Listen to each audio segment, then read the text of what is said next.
Assalamualaikum warahmatullahi wabarakatuh. Tuan-tuan, saudara-saudara, ibu-ibu dan bapak-bapak yang sudi mendengarkan keterangan agama yang saya berikan di dalam kaset ini. Moga-moga Tuhan melimpahkan, mengurniakan rahmat dan nikmat-Nya kepada kita semuanya. Saya akan membicarakan suatu ayat yang bertemu di dalam surat Al-Baqarah. Bunyinya, Allahu waliyul ladzina amanu yukhrijuhum minadh dhulumati ilan nur wal ladzina kafaru awliya'uhumut taghut yukhrijunahum minan nuri ila dhulumat. Artinya, Allah adalah menjadi pemimpin bagi orang-orang yang beriman, orang yang mempunyai kepercayaan yang teguh. Dan Allah, apabila orang itu telah betul-betul menganggap Allah menjadi pemimpinnya, Allah pun menjamin mengeluarkannya daripada gelap gulita kepada terang benderang. Gelap gulita kebodohan kepada kecerdasan. Gelap gulita kehidupan tak tentu arah kepada tujuan yang sejati. Sebaliknya, orang yang kafir yang tidak percaya kepada Allah, maka sebaliknya yang terjadi, daripada terang benderang dia akan dipimpin oleh taghut, oleh kekuasaan-kekuasaan yang bukan bersandar kepada Allah. Dan yang demikianlah yang akan mengeluarkannya daripada terang benderang kembali ke dalam gelap gulita. Oleh sebab itu, rohani manusia itu adalah melalui di antara gelap dan terang kehidupan itu, di antara terang dan gelap kehidupan. Kalau sekiranya jasmani kita, kalau sekiranya badan kita yang lahir ini diberi cahaya oleh matahari yang terbit di waktu pagi, yang terbenam di waktu sore, rohani kita pun diberi juga terang oleh suatu yang lebih terang dari matahari, yaitu petunjuk dan hidayat Tuhan. Di dalam Al-Quran, Tuhan memberikan bujukan, memberikan jiwa besar kepada orang-orang yang beriman itu. Tuhan bersabda, La tahinu wa la tahzanu wa antumul a'launa in kuntum mu'minin. Engkau ini adalah orang yang tinggi kalau engkau tetap memegang kepercayaan kepada Allah Subhanahu wa ta'ala. Di dalam perjuangan hidup di dunia ini, perjuangan antara yang hak dengan yang batil, antara gelap dengan terang, antara keyakinan dan keraguan, manusia berjalan di sekitar itu. Di kiri dan di kanan kita berjumpalah gelap dan terang itu. Maka diberilah pedoman manusia tadi. Apa pedoman? Walaupun bagaimana hebatnya, geloranya, tofannya, alim bubunya, ombaknya dan gelombangnya kehidupan itu, manusia mesti teguh berpegang kepada iman. Sebab kehidupan di dunia itu menurut peraturannya ialah tidak ada yang tetap. Yang tetap itu ialah berubah. Berubah itulah ketetapan yang ada dalam dunia.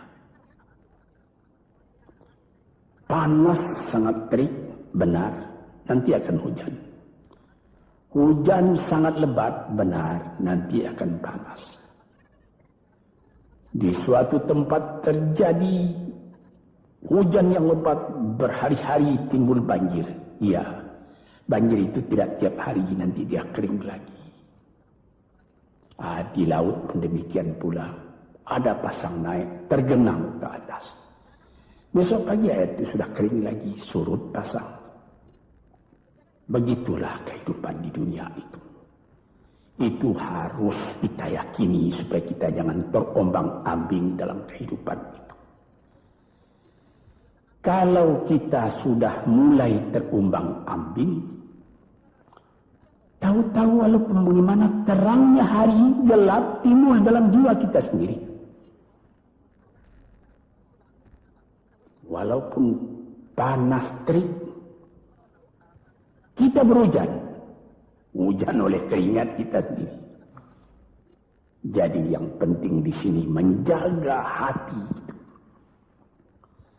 Sampai Rasulullah Nabi kita Muhammad SAW, inna fil jasadi mudghatan, di dalam tubuh manusia itu ada suatu bekuan darah. Idza salahat salahal jasadu kulluhu wa idza fasadat fasadal jasadu kulluhu. Kalau ini segumpal daging baik, seluruh badan jadi baik. Kalau dia rusak, seluruh badan jadi rusak. Apakah itu? Hati. Kendali terletak dalam hati kita. Hati artinya penuh.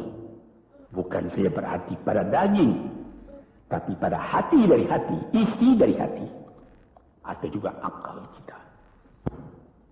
Sebab itu, maka kalau satu waktu saya pernah mengajarkan doa yang mengandung 8 sifat-sifat lemah menghilangkan kemerdekaan manusia, hari ini saya pun akan mengajarkan doa yang diajarkan juga oleh Nabi. Bagaimana menjaga hati tadi. Di situ dalam doa itu ada tersebut 4 perkara. Apa disebut? Allahumma inni a'udzubika min qalbin la yakhsha'u wa min ilmin la yanfa'u wa min nafsin la tashba'u wa min du'a illa yusma'u. Jadi 4 perkara. Yang pertama, Allahumma inni a'udzubika min qalbin la yakhsha. Aku sangat berlindung kepada Engkau ya Allah, janganlah sampai terjadi hati saya itu tidak khusyuk lagi. Ini bahaya ini. Mulai bahaya mengancam kepada manusia. Kalau hatinya tidak khusyuk lagi, hati khusyuk yaitu hati itu tentu jelas tujuannya kepada Allah. Allah menjadi pegangannya.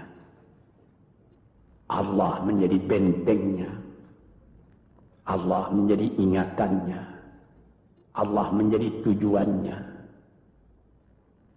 Dan kepada Allah dia kalau sembahyang menghadapkan diri, menghadapkan hati, maka permohonan kita yang pertama kepada Tuhan, ya Tuhanku, janganlah sampai hati saya ini tidak khusyuk lagi.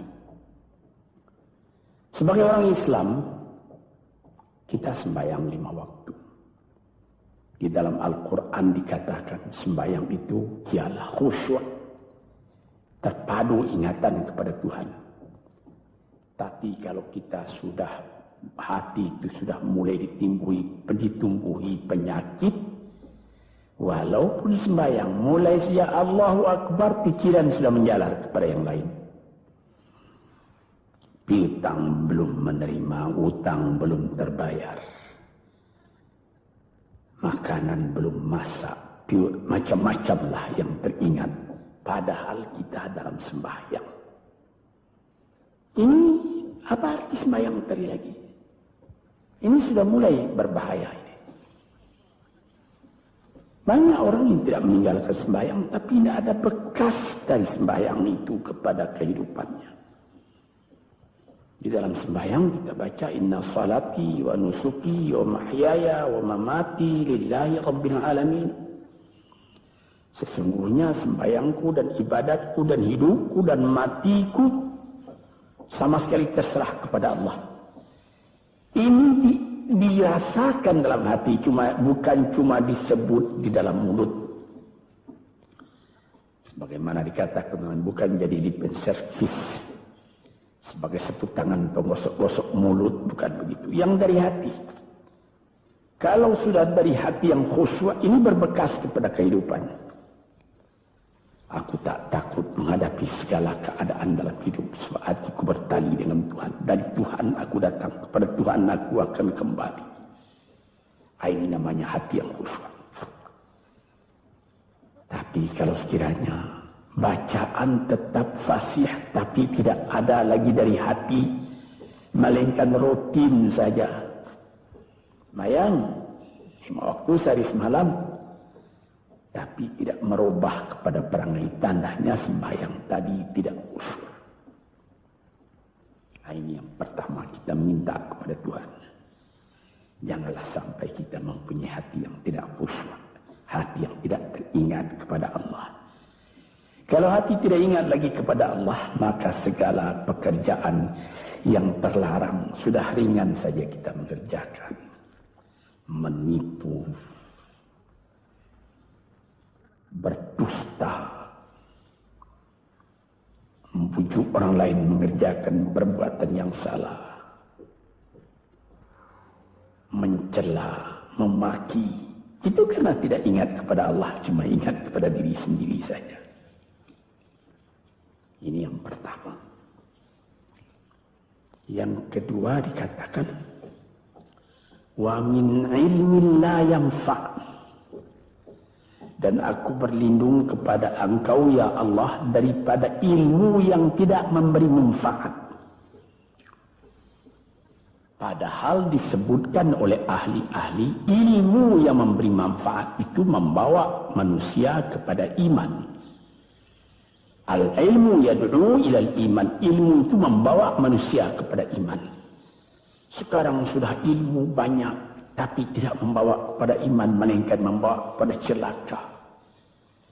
Sudah maju kepandaian orang, ilmu, pengetahuan orang, teknologi orang, sains orang, knowledge orang, dan segala macamnya. Tapi tidak ada manfaatnya kepada manusia. Cuma bahaya karena ilmu tadi yang datang kepada manusia. Sebagaimana ilmu manusia di abad ke-20 yang sangat penting, yaitu tentang tenaga atom. Maka timbullah bom atom, bom hidrogen, nuklir, sehingga manusia diancam sekarang ini oleh bahaya atom itu di mana-mana. Apabila kita lihat di televisi bagaimana mengadakan demonstrasi di Australia, di Jerman Barat, di tempat-tempat yang lain, melihat bagaimana bahaya atom itu kalau terjadi perang dunia yang ketiga. Ya Rabbi ya Karim, bom atom yang jatuh di Hiroshima itu belum ada artinya dibandingkan dengan bom yang sekarang, yang sedang disimpan oleh kerajaan-kerajaan, oleh negara-negara besar untuk menghancurkan. Nah, ini ilmu ini. Tetapi ilmu yang membawa bahaya, bukan saja tidak memberi manfaat, bahkan memberi bahaya. Di sini terasa oleh kita bahwa ilmu yang ada itu pun mesti dikembalikan atau dikendalikan oleh iman. Kalau tidak, maka nyawa manusia ini akan dipandang sebagai sampah saja. Dijatuhkan satu bom hidrogen ke dalam kota Jakarta ini, na'udzubillah min dzalik, umpamanya dimasukkan ke kota Jakarta ini, satu bom hidrogen saja itu sudah habis penduduk Jakarta yang lebih dari 5 juta ini. La haula wala quwata illa billah. Ini minta kepada Tuhan, ya Allah, majulah ilmu manusia, majulah teknologi manusia, tetapi jangan hendaknya kemajuan itu membawa kepada bahaya. Jangan ilmu pengetahuan itu membawa kepada yang tidak memberi manfaat. Nah, ini doa yang kedua kepada Allah Tuhan sarwa sekalian alam.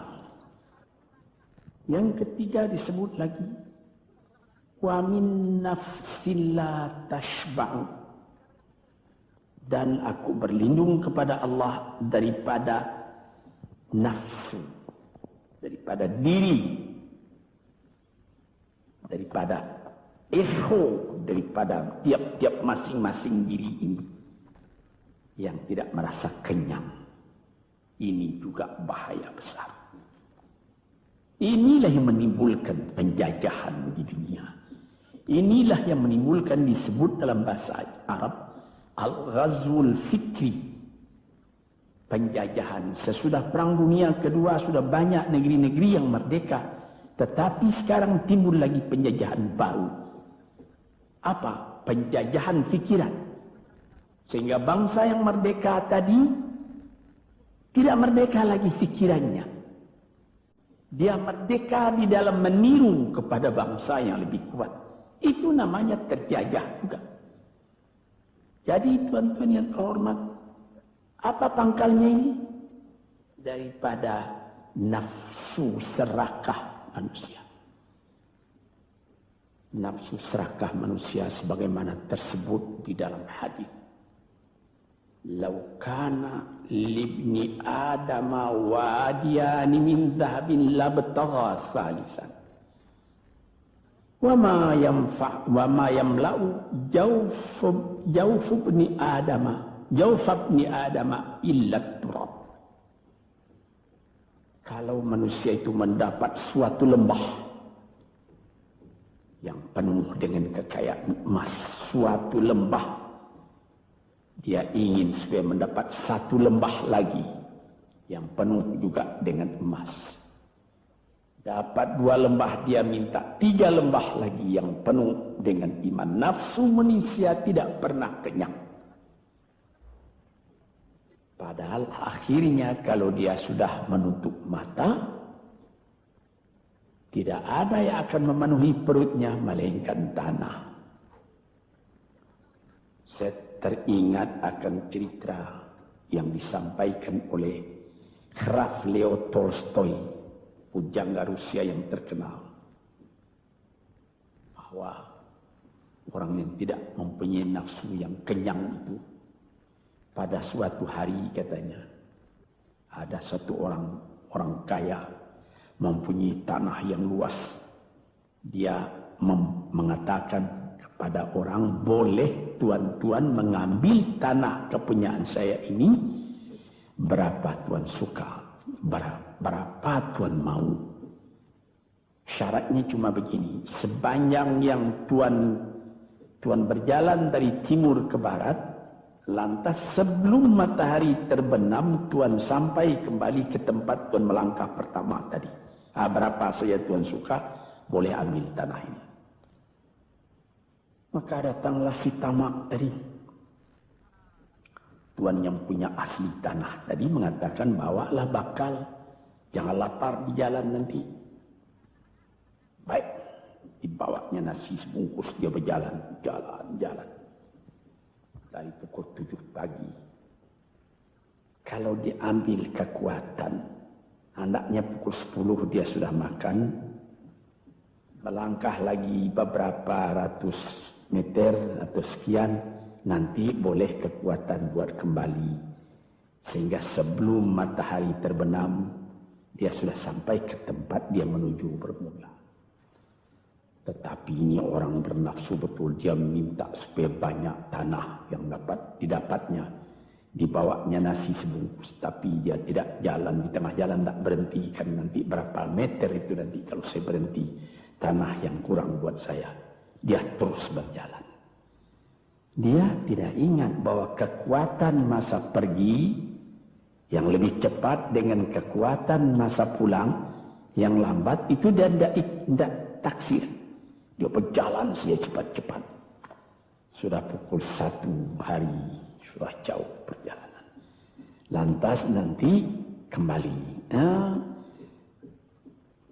Kelemahan badan, kondisi dan situasi tidak sama lagi. Tidak secepat dia pergi dahulu lagi dia pulang kembali. Maka bukan pukul 7 dia sampai. Atau pukul 5 sore tadi dia sampai ke tempat dia berjalan bermula. Karena dia jalannya sudah lunglai. Kaki sudah penat, badan sudah letih. Kira-kira baru pukul 2 dia tidak dapat berjalan lagi karena sudah lapar. Dia coba makan sedikit pun tidak bisa lagi seenak makan yang tadi. Habis makan pun dia berjalan lagi. Pukul 3 dia terhenti. Jauh lagi baru sampai tempat yang pertama. Menurut syarat yang diberikan oleh mempunyai tanah yang pertama, kalau engkau tidak sampai ke tempatmu yang pertama tadi sorenya, tanah ini tidak engkau dapat lagi semua. Memang tidak sampai dia. Pukul 4 dia sudah berhenti berjalan, tidak kuat lagi. Mata sudah gelap. Akhirnya karena terlalu capek, terlalu penat, mati dia di tengah jalan. Berapa dia dapat tanah tadi lagi? Cuma sepanjang badannya untuk kuburannya, yang lain tinggal semua. Ini satu misal yang dibawakan oleh Graf Leo Tolstoy yang sesuai dengan hadis Nabi tadi, nafsul la tashba, diri manusia yang tidak pernah merasa kenyang. Kita berkehendak tidak berbatas, tapi tenaga kita sendiri berbatas. Ini kerap kali tidak difikirkan oleh manusia. Dia punya angan-angan, dia punya macam teori yang dikeluarkan. Dia lupa bahwa nanti tenaganya itu akan terbatas karena sakit, karena lapar, karena tua. Sebagaimana pepatah dari nenek moyang kita, tanda-tanda dikirimkan lebih dulu bahwa kita tidak akan lama lagi di sini. Apa? Rambut, gigi, mata sudah mulai kabur. Uban sudah mulai bertabur. Gigi sudah mulai gugur. Kulit sudah mulai kendur. Kalau mata sudah kabur, uban sudah bertabur, gigi sudah gugur, kulit sudah kendur, sudah 4 perkara. Yang kelima ialah pintu kubur.